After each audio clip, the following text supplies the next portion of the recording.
Do you ever want to see the good, the bad, and the ugly of making calls with real estate agents and locking up deals? Well, today, the team is cooking up unbelievable calls. Guys, say hi to the camera. Hello. Hi. All right, the boys are cooking up 3 calls for you. One is good, one is bad, and one is really, really ugly. You guys will see the good, the bad, and the ugly when you're calling real estate agents. I don't want to be one of those YouTubers that just gives you the good. We're going to give it all to you today. So please leave us a like and a comment of which one of the videos, which one of the calls you guys like the most. Enjoy the video.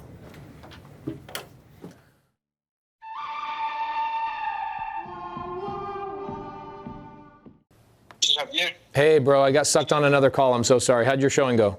No worries. Good. We're actually going to be putting an offer in on it. Yes, dude, that's awesome. All right, I'm an investor. Monica called you. I'm calling about the house on.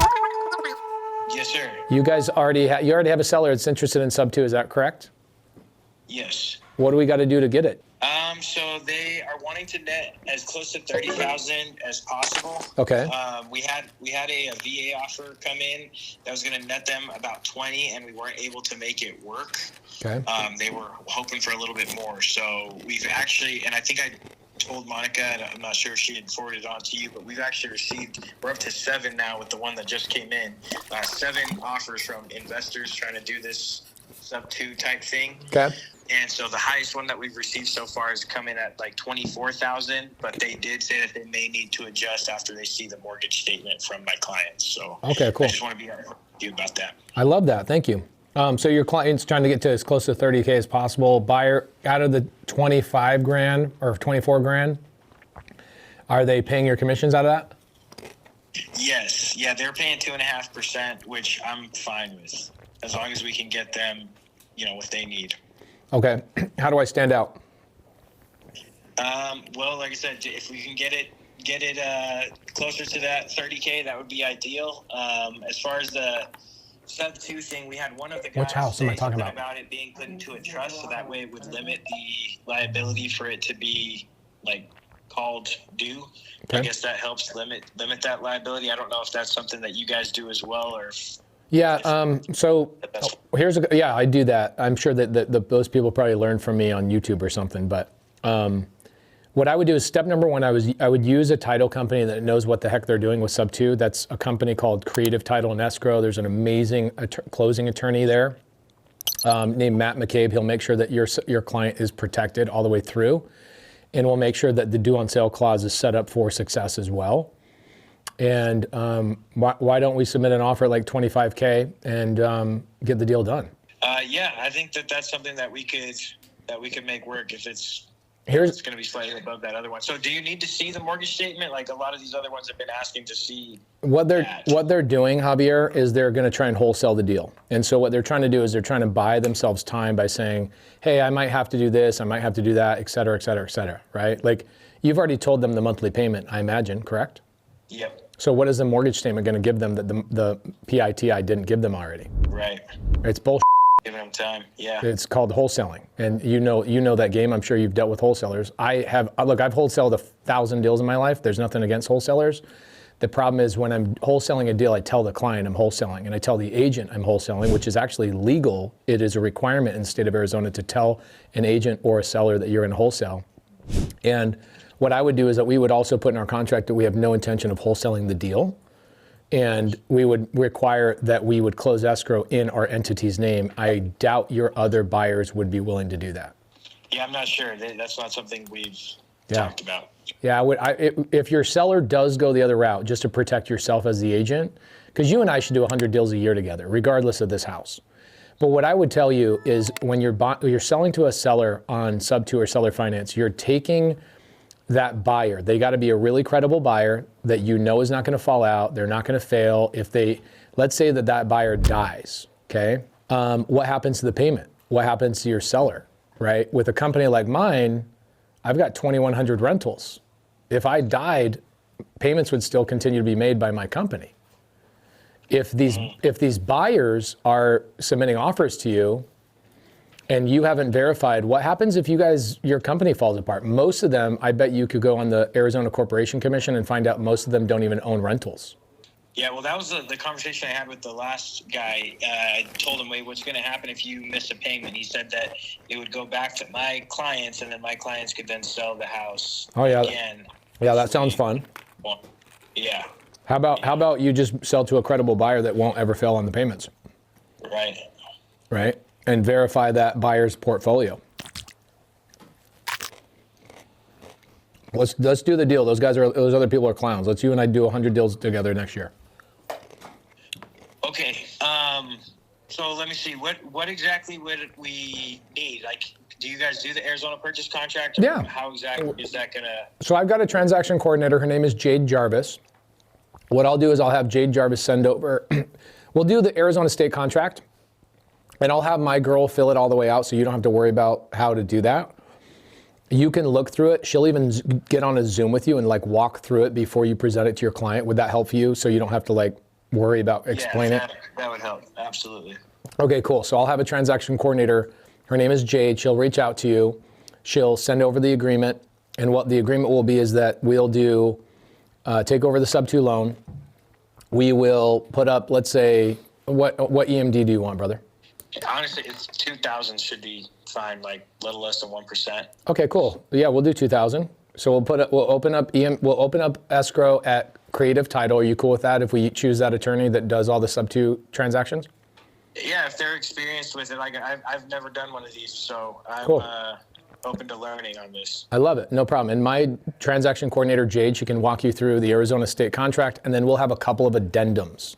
Okay, so we'll have our company addendum. It'll be a SubTo addendum, a due on sale clause addendum, all that kind of stuff. And she'll walk you through, answer questions before you go and present it to your client. And that should be really helpful.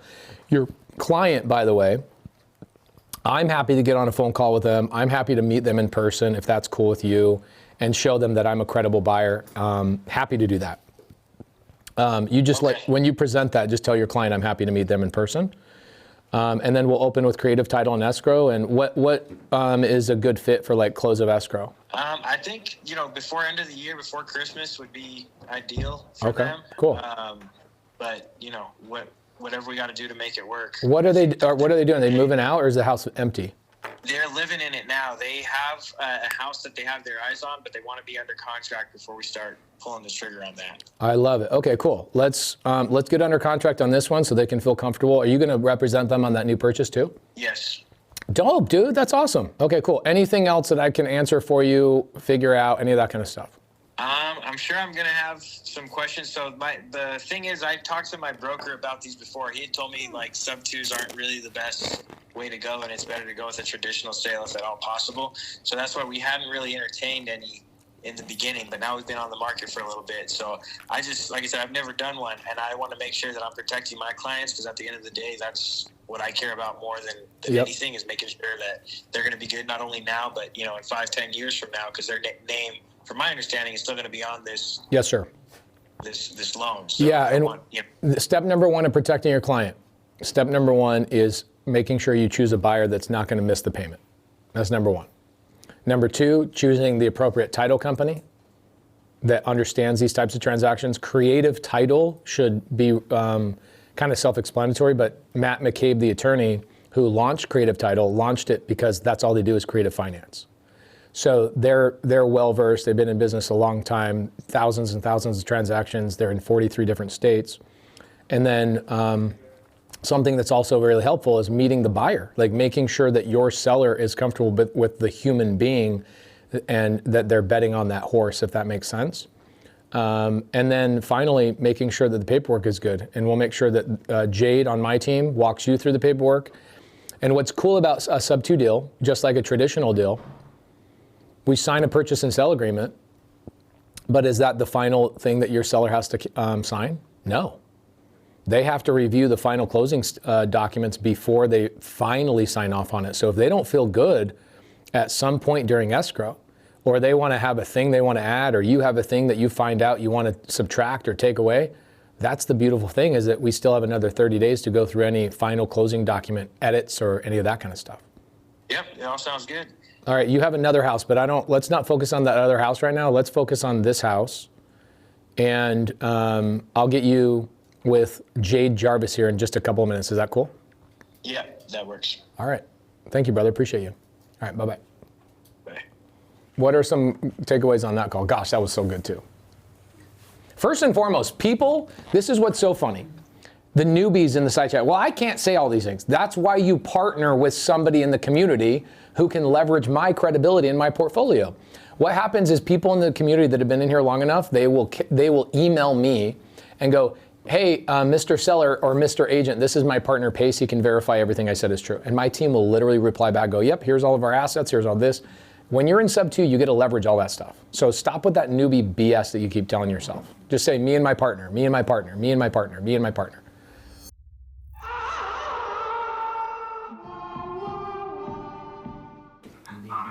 Okay, I want to know what's happening with her situation, right? Is she making money soon? I want to know. Hello? Hi, do I pronounce this Nady or Nade? Nady. Dang it! I was so far off. I'm so sorry. How you doing today? My name is Pace. It's from Jeffrey. Yes, Jeffrey on my team made the appointment. How's the house going on? It's fine. It's just like they have to move to a smaller house. You know, the seller is 80 years old. Oh wow, seller's 80 years old. Are they trying to downsize because maybe there's stairs and stuff like that? Yeah, the master bedroom is upstairs, but there's also a room downstairs. Okay, and did they already find a house to move into, or what's going on? We already got the house. Oh dang, so they already got the new house. That they're gonna move there already next year. Okay, got it. So this house they're currently living in it now, and they already have a house lined up for it in January. And so this house is about to be vacant here in a couple of weeks, it sounds like. Yes. Got it, okay. Have you guys considered doing some sort of seller finance situation on this? I don't think so because, you know, I've heard from the couple because they're both 80, they want to enjoy their equity. Okay. So they're 80. If I gave them $100 million today, are they going to like go on cruises and jump off mountains? Like, what are they going to do? Well, with my understanding, because they're both 80, they told me before they just want their equity of their house. Okay. Well, here's what it could make a difference. If they are like 60, maybe it make a different story. Okay. But because they're like 80, it's different story. You know, that's what they said. Okay, so I have an option to at least explore, and I might not be the best buyer for you, but I could be a good backup buyer for you. Okay. Okay. I am a buyer that will usually pay full asking price. Okay. And if I give the seller what they want, I usually ask for seller finance for a couple of years. So I wouldn't ask for 30-year seller finance. I just ask for a couple of years. And I would also pay your seller interest on their equity while they do a seller finance for a couple of years. Would they be interested in exploring that conversation? Well, put it in contract. Maybe I can give it to them. Okay. Why not let me chat with them and explain it to them so they can be introduced to me? What's interest that you're looking for? The interest I'm looking for is if I give them the number they want, what's the interest they're willing to go down to, right? Most of the time, if I give the seller the number they want and I pay the agent's commission at close of escrow, then the seller's usually willing to be between 3 and 4% interest. Right now, they're under 3.5, 3.25 or 3.5 right now, I think. I love it. Why don't they let me just take over their payments then? You know, there's a lot of potential. You know, why not put in a contract and then I tell them? Because if I put it in the contract, it takes the soul out of the conversation. And if they're going to be my bank, I don't think they want to talk to a piece of paper. They probably want to talk to the actual person they're going to loan the money to. I mean, think about it. If this was a cash transaction, I'd put it on paper and send it over right away, because now I'm competing on price. But the main thing that I'm competing on right now is certified whether I'm going to make the payments or not. I think they probably would rather have a conversation with the person that they're going to finance like a bank. Wouldn't you agree with that? Especially the guy that's going to pay their agents commissions? Yeah. Here's what I would do. I would say, hey, I've got a guy interested in giving the number you want. And he's got some interesting ideas. Would you be willing to have a conversation? He said he'd pay my commissions. He said he'd pay a down payment. And he said that he would pay the closing costs. Would you be interested in a phone call? And yeah, but the thing is, they don't want to deal it without, it's, because I'm not only dealing with the couple, I'm kind of like dealing with the whole family. So it's kind of like two, and then I have to print that out and give it to them, each one. So basically, I have to discuss that to them and give them the copy of what we're talking about, so that way they understand. That makes so much sense. Honestly, that makes so much sense. So here's what's going to happen. I think you've been in this business long enough to know that if all I do is I submit a paper offer and you submit the paper offer to their kids are going to shoot every opportunity down that is not exactly what they want. What I'm saying is, my client is the parents, but the kids always want to see all the papers. Make sense? So it's not easy for me as well. Totally understood. Because I'm dealing the whole clan, and that's okay. Here's what I'll do. Jade, my transaction coordinator, I'm not gonna put it on an offer. I'm gonna send you a quick email. Okay, and you can show them my email. And you can send them to my website, and they can see how long my beard is, so they know how established I am. I will send them. What I'll do is I'll send an email that basically says full purchase price with a down payment, paying commissions and closing costs, willing to have a conversation to talk more into detail. And you can send that over and see that somebody put that in writing, so we can set up a conversation. Would that be helpful? Well, I guess I can discuss, I can give it to them, and then there's no contract, so I can. So if you're interested here, let me know, then I will ask them to put in contract. That's a great idea. My thing is, why would I send a contract when I haven't even gone on a first date? That's like asking a woman to marry me that I haven't even met before, right? Like, send a contract? We haven't even talked about the terms. Well, I understand, but most of investors, that's how they do the business. I'm in the other side, and we don't even. Okay, how serious is this people? How can I discuss it? All I know is what is in what they send, but there's no contract. That if the client, how could I tell the client to review everything if there's nothing? There's no binding contract. Okay, so first and foremost, why would I send a binding contract when I'm trying to negotiate? That doesn't make sense. Sending an email saying, here's an idea of what I'd like to talk about, that makes sense. Yeah, I understand what you meant. I do the same thing, but when I do that, here's what I do. Let's say I call the other investors, say, let's say I'm buying a property too, and this and this and that. I still submit an offer so they know where I'm at. So that way they know how serious I am. Oh yeah, on a cash transaction, I do the same thing. On a creative finance transaction, it requires a conversation. I guess we do differently, so. Well, how do we make it work? Yeah, so I guess I do the same thing. I do both sides, and like for example, I receive a lot of LOI offer, wrap-up offer, things like that. I said, if you're really interested with this offer, put in a contract so I can discuss it to the seller. I discuss this, but.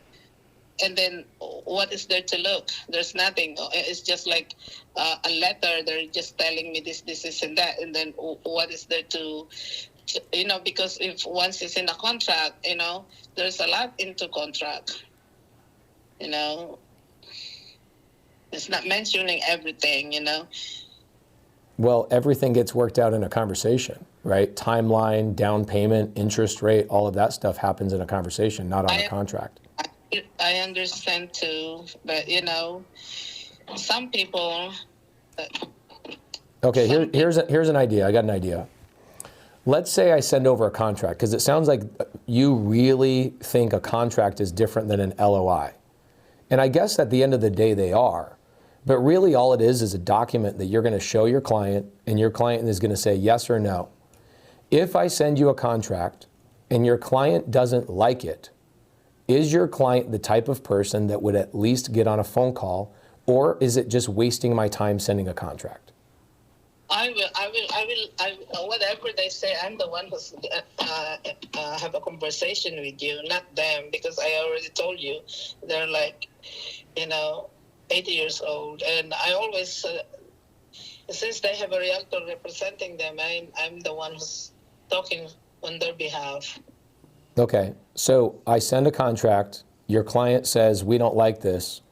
Is that just the end of the conversation, or is there a way we can get on a call? That's what I'm trying to ask. Well, I will ask them, if they have any concern, if they want something else, and then, I can go back, okay, here's what my clients say, blah, blah, blah, and then what is your take about it? Are you willing to negotiate, or, back and forth? It's a typical residential commercial transaction, that back and forth, there is a conversation or negotiation in between.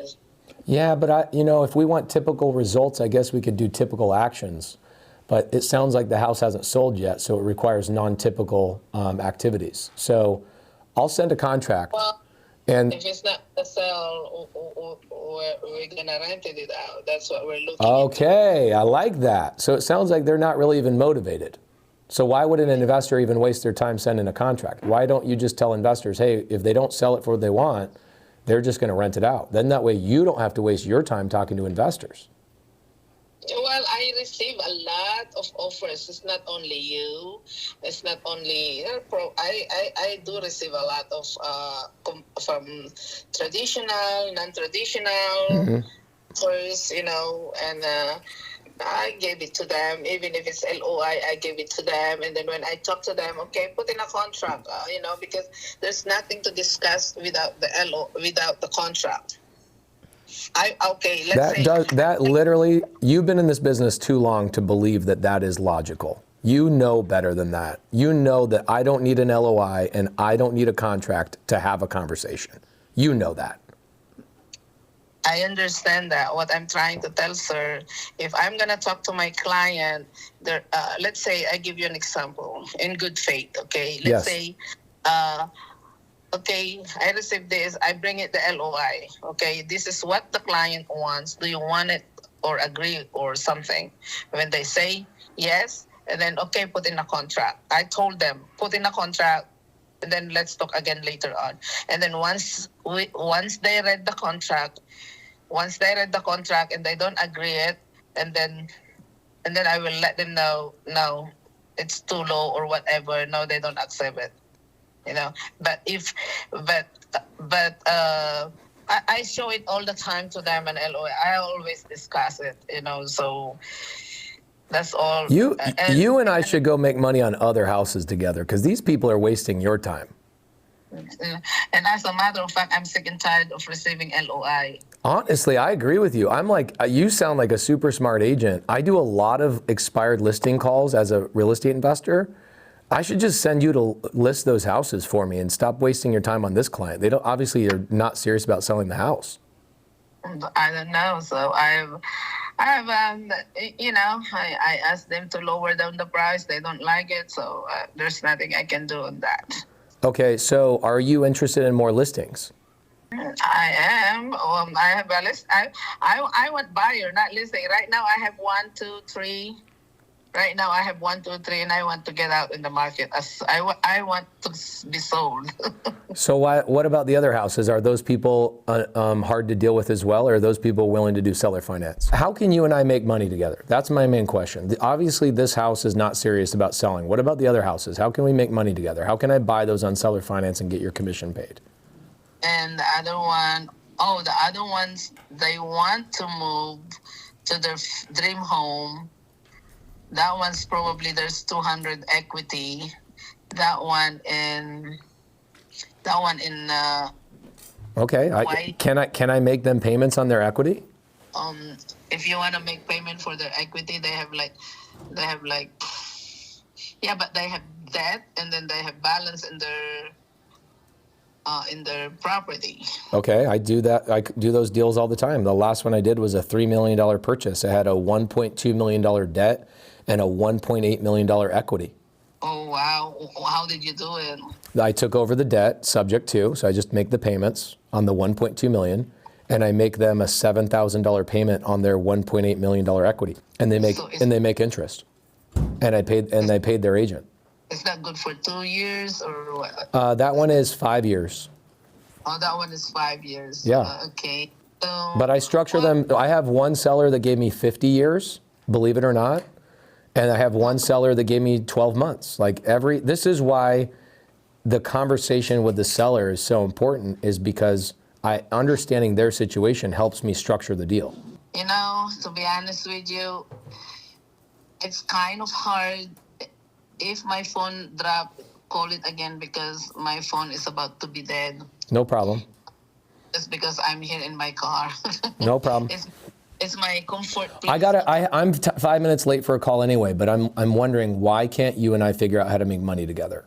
The house I'm calling about, those people are obviously annoying and they don't want to sell their house. Let them rent it out. You're not going to make the money, so why don't we go do a different deal together? Exactly. Okay, I can give you a lot of deals. How about that? Let's go. That's what I'm talking about. Let's figure out how to make money together. I'll pay your commissions. I'll pay monthly payments on people's equity. You and I should be making a couple $100,000 a year together. Here's what I'll do. I'll send you a text message. Classic. You knew that was coming. Yes. Okay, so just so you know, I want to let you guys know I rarely will talk to an agent the way I talked to that lady, but the way I talked to her, I was testing new things out that I rarely get a test out being a little bit more aggressive. When I know her client is probably Indian of some sort or foreign of some sort, they are the hardest negotiators on the planet, okay? The hardest. Is that a criticism? No, it's an observation, and I think that they would all agree. My best friend, who is Indian, Jamil, is like, I won't even do business with an Indian person. They beat me up so bad. Why would I go and put this in writing just so you could tell me no? Why don't you just tell me no? So what I realized in that call, about 30 seconds into the call, is I realized the only way to get anywhere with this lady is to be somewhat aggressive and get her down the route of recognizing that this is not a deal her and I are going to make money on, and then transition her into, what else do you have going on, right? And in order to do that, I had to establish myself as a strong figure, because typically strong negotiators only respect strong negotiators. She doesn't want to hang out with weak people. She's not a weak person. And so I had to show my strength. And then immediately she's like, okay, well, I'll send you a bunch of deals. Whoever set that appointment needs to send her an email and say, send us the other 3 listings that you have. She has 3 other listings. So send her an email and say, send us the other 3 listings. Also, what did we learn on this call? It's okay, guys. These are not real human beings. I know this sounds so rude to say, but the way that I convince myself how to handle these calls is they're just robots that I'm talking to. This is all practice. It's a video game. You're not real. You're not real. I'm not real. This is just a video game. So I could be all hell-bent about, oh my gosh, this lady's hard to talk to. Or I could be like, oh wait, hold on. If this was a robot and nothing could happen bad to me, what would I be willing to say? And that's the position I take. And I take that position and I go aggressive and I see, if I go this route, what will happen? I don't get a chance to go aggressive on agents that often, because most agents that we reach out to are agents that are in pain already. We don't waste our time with agents that are not already in pain. Every one of these agents is already in pain. They can't sell the house. The seller's having a hard time selling the house. We're not wasting our time on bad leads. So I already know they're in pain. But this lady still, just from their culture, they will negotiate to the last freaking moment. It was an LOI that I sent out last month that was a wrong, a sold listing. Okay. She came back to me with this deal. She wanted a cash offer, and the cash offer was just way too high of what she wanted. She has called me and texted me back 7 times. So this lady? She's in some pain. Yeah. Okay, cool. I believe she's Filipino. I don't believe that she's Indian, because there's a picture of her and just the way her name is spelled. I believe she's Filipino. But yeah, she does have a foreign accent. Okay. So you got farther with her than I did for sure. Okay, no problem. What did I do different on the call? I already know your personality, Jeff. You're so polite. I will go for the jugular. I can be spicy nice. Was I spicy nice on this call? You were spicy nice. This was the perfect. This is actually a Jade word I've stolen. I can be spicy nice, where I'm nice, but at the same time very strong, and that might be something that you need to pick up on some of these calls of like, what are you doing wasting your time? These people are wasting. I told her like straight up like, these people are wasting your time. These people, and I dropped a couple of things like these annoying clients. I said to her a couple of times, and why would I normally do that if I felt like this house was a chance for us? No, I would not have. But sometimes I want to test human behavior because I'm a salesperson, right? At the end of the day, I got to figure out what buttons work and what buttons don't, and sometimes I got to mess around and find out.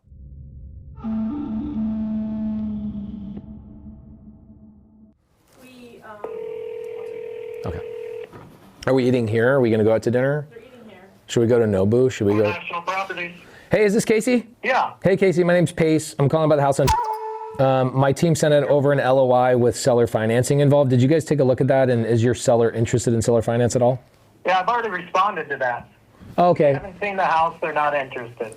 If I stop, okay, cool. So I've got a buyer from Alaska that I'm representing to find something. He's a restaurant owner, can't get a traditional mortgage. Could he get into the house and take a look at it this week? If so, would they be interested in seller finance, or is it just a moot point? It's a moot point. They're not interested in seller financing, but I appreciate it. Okay, sounds good. Thanks, Casey. Bye-bye. Bye. Did he reply to our LOI on that at all? No, he didn't reply. Okay, cool. He was quite rude. Okay, yeah, he just sounds like a so there's some people like I just don't want to do business with at all.